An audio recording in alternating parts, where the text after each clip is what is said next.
ছোট ছোট ভিডিওর মাধ্যমে আমরা রাইট ফ্রন্টস ভার্বের সকল নিয়ম নিয়ে আলোচনা করব। কিভাবে রাইট ফ্রন্টস ভার্বের ক্ষেত্রে আমরা ভার্বের সাথে আইএনজি কখন ব্যবহার করব এবং কিভাবে ব্যবহার করব সেটা আজকে শিখব। আমরা কিন্তু এখানে একটা বক্স লিখে রাখছি যে এম ইজার ওয়াজের বি ওয়াজের বিন অর্থাৎ টু বি ভার্ব থাকলে অ্যাক্টিভ ভয়েসের সময় সেটা আইএনজি হবে আর প্যাসিভ ভয়েসের সময় সেটা ভার্বের পাস্ট পার্টিসিপল হবে। আজকে যেহেতু কেবলমাত্র আইএনজি এর ব্যবহার শিখতেছি, তাহলে এখানে এম ইজার ওয়াজের বি বিনের পরে আইএনজি হবে অ্যাক্টিভ ভয়েসে, এটা তোমার মনে রাখতে হবে। অর্থাৎ এখানে দুইটা উত্তর হতে পারে এম ইজার ওয়াজ ওয়ার এর পরে, এটাই হলো আমাদের মেন নিয়ম। কিন্তু আমরা এই পাশে কতগুলো নিয়ম লিখছি, এইখানে কিন্তু তেমন বেশি চিন্তা করার দরকার হবে না।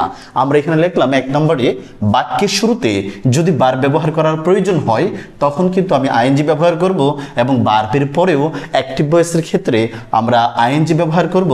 প্রেপোজিশন টু ছাড়া যত প্রেপোজিশন রয়েছে সবগুলোর পরে তোমাকে ব্যবহার করতে হবে ভার্ব প্লাস আইএনজি। তাছাড়াও টু সহ কিছু প্রেপোজিশনাল ফ্রেজ রয়েছে এবং আমাদের কিছু গ্রুপ ভার্ব রয়েছে যেগুলোর জন্য আমরা টু এর পরেও আইএনজি ব্যবহার করতে পারি। এখানে কিছুটা লিখে দেওয়া হলো উইথ আ বিউ টু, এরপর তোমার আইএনজি হবে, যদিও এখানে টু রয়েছে। তারপর বি ইউজ টু, বি মানে এম ইজার ওয়াজার, এগুলোকে বলতেছি। গেট ইউজ টু এবং accustom to, admit to, confess to এবং অবজেক্ট টু, এরপর আইএনজি হবে। এরকম আরও অনেকগুলো শব্দ রয়েছে যেগুলো শেষে টু থাকা সত্ত্বেও সেখানে কিন্তু আইএনজি ব্যবহার করতে হয়, বেস ফ্রম ব্যবহার করার প্রয়োজন হয় না। সেগুলো আমি আমার স্ক্রিনে দিয়ে দিব, তোমরা ভিডিওটা পজ করে সম্পূর্ণটা দেখে নিও। চলো আমরা প্রতিটা নিয়ম থেকে একটা করে উদাহরণ দিই যাতে আমরা বুঝতে পারি সত্যি সত্যি এগুলো কিভাবে পরীক্ষায় প্রশ্নতে আসবে। প্রথম নিয়ম, আমাদের এই বক্স থেকে আমরা প্রথমে উত্তরটা করতে চাই। ধরো লেখা আছে ভাবে হি ইজ প্লে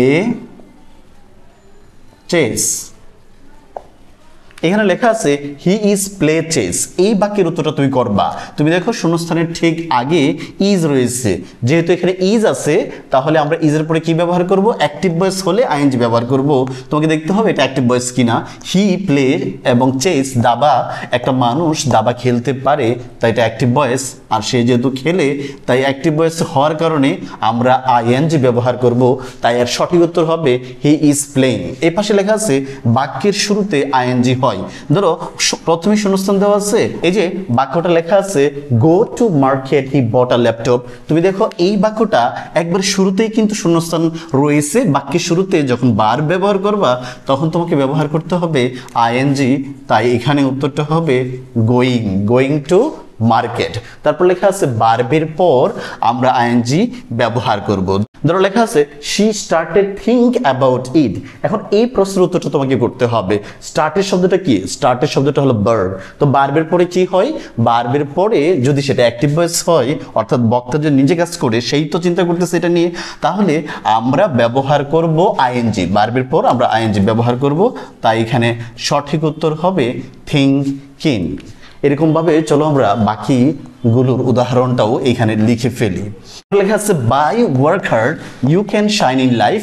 এই বাক্যের শূন্যস্থানের আগে কিন্তু প্রেপোজিশন আছে, আর যদি প্রেপোজিশন থাকে টু ছাড়া তখন কিন্তু আমরা ভার্বের সাথে আইএনজি ব্যবহার করব, তাই এখানে সঠিক উত্তরটা হবে ওয়ার্কিং। তারপর লেখা আছে আমাদের কিছু prepositional phrase. He came here with a view to help me. এই বাক্যটা কিন্তু এখানে লেখা আছে, যেহেতু উইথ এ ভিউ টু আছে আর উইথ এ ভিউ টুর পরে আমরা কি বললাম? আইএনজি ব্যবহৃত হবে, তাই এখানে সঠিক উত্তরটা হবে হেল্পিং হবে। ধরো আমরা আরেকটু উদাহরণ করি আমাদের এই নিয়ম থেকে, 4 নম্বর নিয়ম থেকে। টোটাল তাহলে আমরা 5টা নিয়ম পাইলাম। এক নম্বর হলো বক্সের ক্ষেত্রে এম ইজার ওয়াজার যদি অ্যাক্টিভ ভয়েস হয়, বি বিন যদি অ্যাক্টিভ ভয়েস হয় তাহলে আইএনজি হবে। আর এই হলো 4টা নিয়ম। বাকি শুরুতে আইএনজি হয়, ভার্বের পর আইএনজি হয়, প্রেপোজিশনের পর আইএনজি হয় এবং এগুলো ফ্রেজগুলোর পরেও কিন্তু আইএনজি হয়। বি ইউজটা কিরকম হতে পারে? ধরো লেখা আছে I am used to get up late। এই যে বাক্যটা লেখা আছে I am used to get up late, এই বাক্যের উত্তরটা কি হবে? এই প্রশ্নের উত্তরটা কি হবে? তো আমরা দেখলাম এখানে বি মানে হলো এমিজার, এম যেহেতু লেখা আছে, ইউজ টু লেখা আছে, তাহলে এখানে কিন্তু আমরা ব্যবহার করব আইএনজি। এখানে ডাবল টি ব্যবহার করতে হবে আইএনজি ব্যবহার করতে গেলে। তো এই ছিল আমাদের আইএনজি এর ব্যবহার। তবে আইএনজি কিভাবে ব্যবহার করবা, ধরো তুমি একটা ভার্বের সাথে আইএনজি ব্যবহার করতে চাও, ভার্বটা যদি লাইক হয় তাহলে সেখানে উত্তরটা হয়ে যাবে লাইকিন।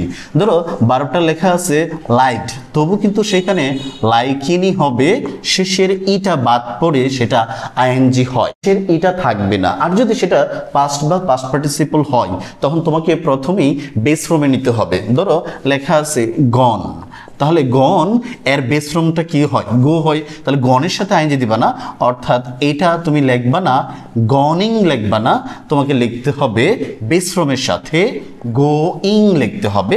তো আমরা গোইং লিখবো এখানে।